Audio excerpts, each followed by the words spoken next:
করছি যে আমি কখনো মাদক গ্রহণ করব না। মাদককে না বলবো। মাদক মুক্ত সমাজ গঠনে সচেষ্ট থাকবো। আমি কখনো বাল্য বিবাহ করব না। বাল্য বিবাহ হতেও দেব না। মাদক ও বাল্য বিবাহের অভিশাপ থেকে মুক্ত রাখতে কাজ করব। আমিন। চলো যাই যুদ্ধে মাদকের বিরুদ্ধে, রক্ত দিলে জীবন বাঁচে, তাই আমরা অন্যকে রক্ত দিব। চলো যাই যুদ্ধে মাদকের বিরুদ্ধে, রক্ত দিলে জীবন বাঁচে। একটু লড়াও সবাই।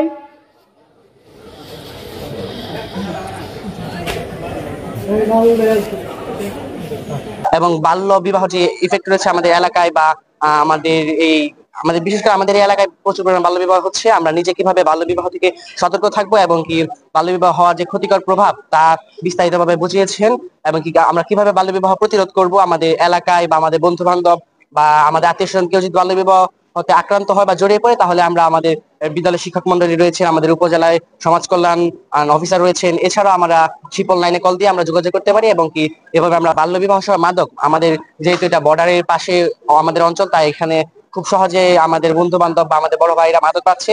আমরা নিজেরা প্রথমে মাদক থেকে বিরত থাকবো এবং কি অন্য মানুষকে মাদক থেকে বিরত রাখতে সহযোগিতা করব। আমরা প্রথমে নিজেরা ওদেরকে বোঝাবো, তারা না বুঝলে আমরা আইনি সহযোগিতা নেব বা শিক্ষকদেরকে অবগত করব বা গার্জিয়ানকে অবগত করব।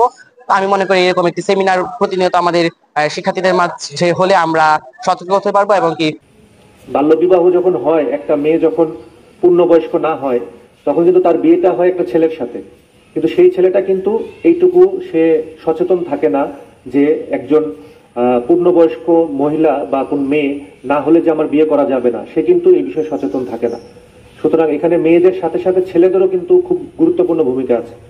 এলাকায় তোমরা হয়তো দেখবে যে কোনো একটা মেয়ে, সে হয়তো 18 বছর এখনো হয়নি কিন্তু তার বিয়ে হয়ে যাচ্ছে। তোমরা এই বিষয়গুলো আমাদেরকে জানাতে পারো।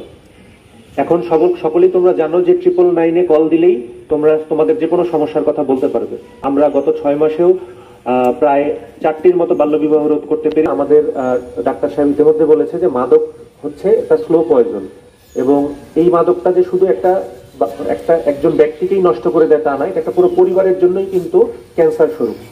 ক্যান্সার এমন একটা রোগ, এটি হলে কিন্তু পুরো পরিবারের জন্য এটি প্রভাব ফেলে, তেমনি মাদকও। এখন মাদক যেমন তোমাদের শপথ নিতে হবে যে তোমরা নিয়েছো অলরেডি, যে আমরা নিজেরা মাদক গ্রহণ করব না। আবার একটুও শপথ নিতে হবে তোমাদের যারা বন্ধু বান্ধব আছে তারাও যেন মাদক নিতে না পারে, সেটির জন্য তোমরা ব্যবস্থা করবে। তোমাদের আমরা লাল মানে জানি এটা না বলতে আমরা যেটি বুঝি, আমরা লাল কার্ড, আমার যেটা মনে হয়েছে আমি লাল কার্ড প্রদর্শন করেছি, কেননা আমরা মাদক দ্রব্য থেকে দূরে থাকবো, আমরা মাদককে না বলবো, আমরা বাল্য বিবাহ থেকে দূরে থাকবো, বাল্য বিবাহকে না বলবো। এবং আমরা যখন বাল্য বিবাহ দেখবো তখন সেটি প্রতিরোধ করার জন্য পর্যাপ্ত ব্যবস্থা নেব। আমরা অভিভাবকদের বলবো এবং যারা প্রশাসনের কর্মকর্তা আছেন তাদেরকে বলবো যাতে এটি প্রতিরোধ করতে পারি। এরপর বলা হয়েছে যে আমরা মাদক দ্রব্য থেকে মুক্ত থাকবো। মাদক আমাদের সমাজের জন্য অত্যন্ত ক্ষতিকর, ফলে এই দ্রব্য আমাদের শুধুমাত্র যে সেবক তারই নয়, বরং পুরো পরিবারেরই ক্ষতি করে। তাই আমরা মাদক দ্রব্য থেকেও দূরে থাকবো, এটি আমরা শিখতে পেরেছি। ধন্যবাদ।